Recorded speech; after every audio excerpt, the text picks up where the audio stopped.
Kawan-kawan, selamat sore. Bagaimana kabarnya? Semoga sehat-sehat selalu. Topik saya kali ini, saya mau ceritakan pengalaman waktu saya tenggelam. Kapal saya tenggelam tahun 2002 di Laut Jawa. Jadi sebenarnya sebelum kapal tenggelam, tentunya semua kru itu sudah terlatih dengan yang namanya cara menyelamatkan diri sebelum kapal tenggelam. Nah, yang jadi masalah kebanyakan ialah panik. Jadi di mana-mana saja, entah di mobil, di mana pekerjaan apapun kita, kalau kita ada masalah dan kita panik, itulah yang jadi sumber masalah. Makanya jangan panik dulu, itu kuncinya. Nah, apa yang terjadi waktu saya tenggelam dulu ialah karena kepanikan itu. Waktu itu kapal kita menabrak karena waktu itu gelombang besar ya, menabrak platform di offshore dan bocor di lambung tepat di kamar mesin. Jadi kita kejadiannya waktu itu jam 10 pagi, tenggelamnya jam 2 siang. Nah, itu pengalaman satu kali saya mengalami pengalaman yang namanya tenggelam. Tapi mudah-mudahan kita tidak akan mengalami. Tidak ada korban, tapi waktu itu panik. Orang panik.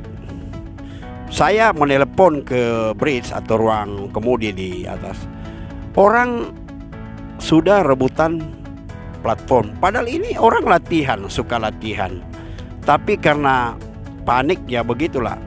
Kemudian waktu saya naik ke atas sudah terjadi evakuasi. Jadi sebagian mereka sudah pindah di kapal lain. Yang sisa di kapal itu tinggal saya. Yang sisa di kapal itu tinggal saya.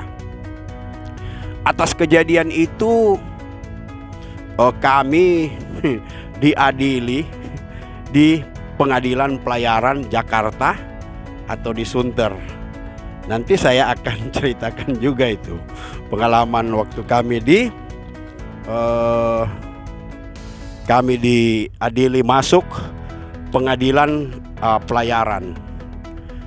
Pengadilan Pelayaran ini itu bukan pidana, bukan pengadilan perdata, tapi pengadilan di mana awak kapal itu diadili, dan apabila terjadi kesalahan di pihak si pelaut, maka yang dicabut itu adalah wewenang.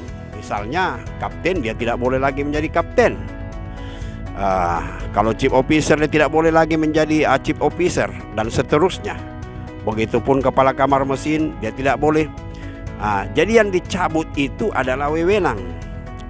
Nah, kalau misalnya wewenangnya adalah kapten, nakoda, apakah dia bisa berlayar lagi sebagai misalnya Molin 1? Ya, dia masih. Jadi yang dicabut wewenang nakodanya. Dan maksimal dicabut sertifikatnya.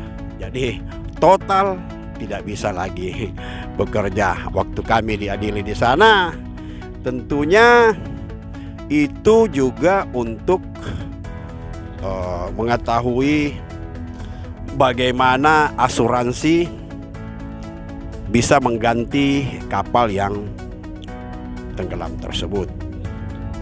Tapi bukan saya mau cerita itu. Saya mau cerita ya pengalaman tenggelam ini. Jadi waktu kapal mulai diketahui bocor karena menabrak platform, otomatis saya langsung turun ke kamar mesin, cek Dan di situ memang terjadi robek yang sangat besar yang tidak bisa dikendalikan oleh pompa. Dengan kita mau menyelamatkan kapal itu dengan jalan, kita akan kandaskan ke daratan terdekat. Waktu itu Pulau Madura kurang lebih 40 mil atau sekitar 80 km kurang.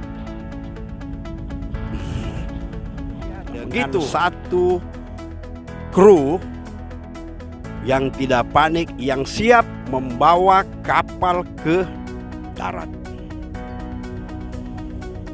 Akhirnya saya dan kru tersebut membawa kapal ke darat dengan full speed, persiapkan bahwa kita tidak akan sampai ke darat. Jadi waktu itu semua kru kecuali saya dengan jurumudi tadi, Iqbal, saya ingat namanya Iqbal, itu mereka sudah di kapal penyelamat. Tinggal kami berdua karena kapal sudah hampir tenggelam. Kapal itu tidak bisa merapat lagi untuk menolong saya dan Iqbal. Tentunya kami ikut tenggelam, tetapi syukur kami semua selamat di sana, tidak ada masalah.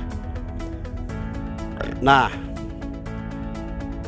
waktu kami tenggelam, setelah diselamatkan, saya tentunya selamat dengan menggunakan life raft ya, bukan kapal.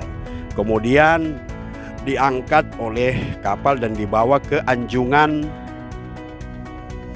dibawa ke rig, dan kami dirawat di situ. Dan besoknya kami dikirim ke darat dan ditinggal di hotel.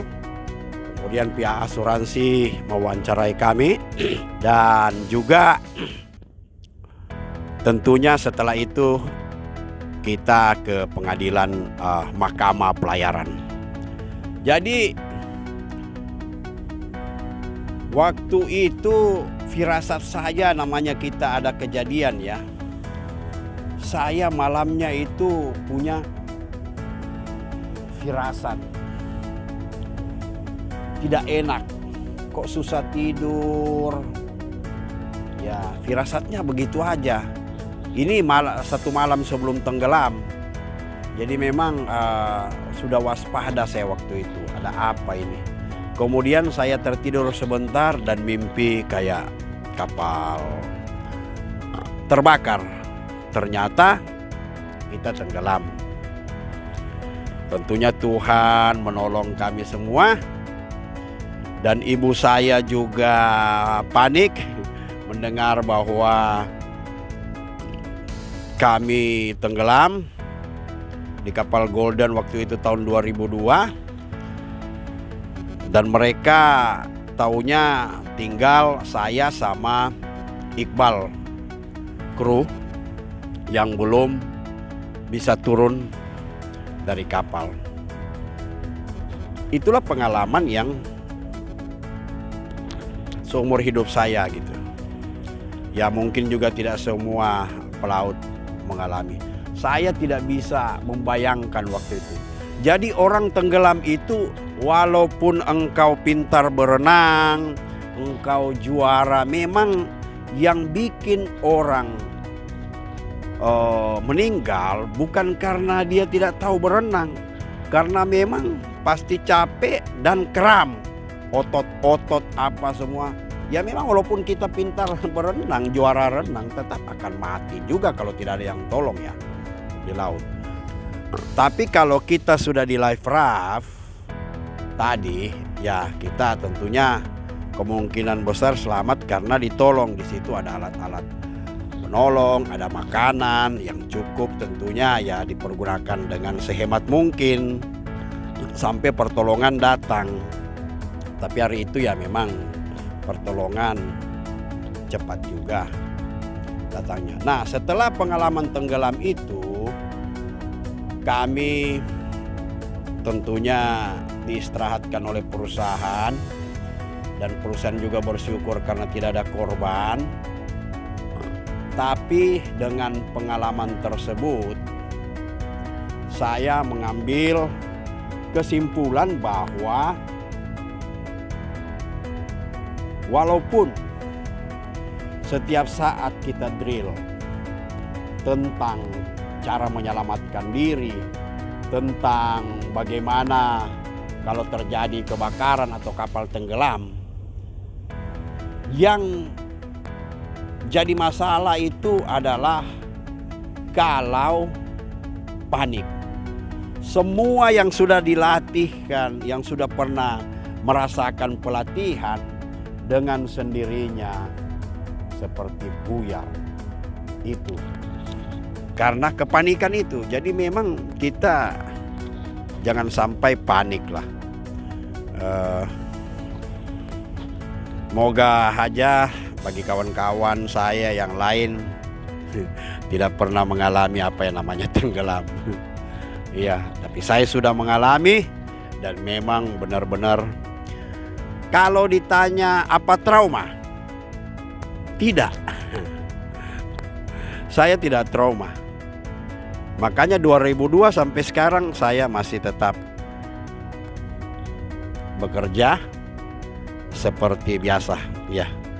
Ini menjelang malam, itulah pengalaman tenggelam. Nah, moga saja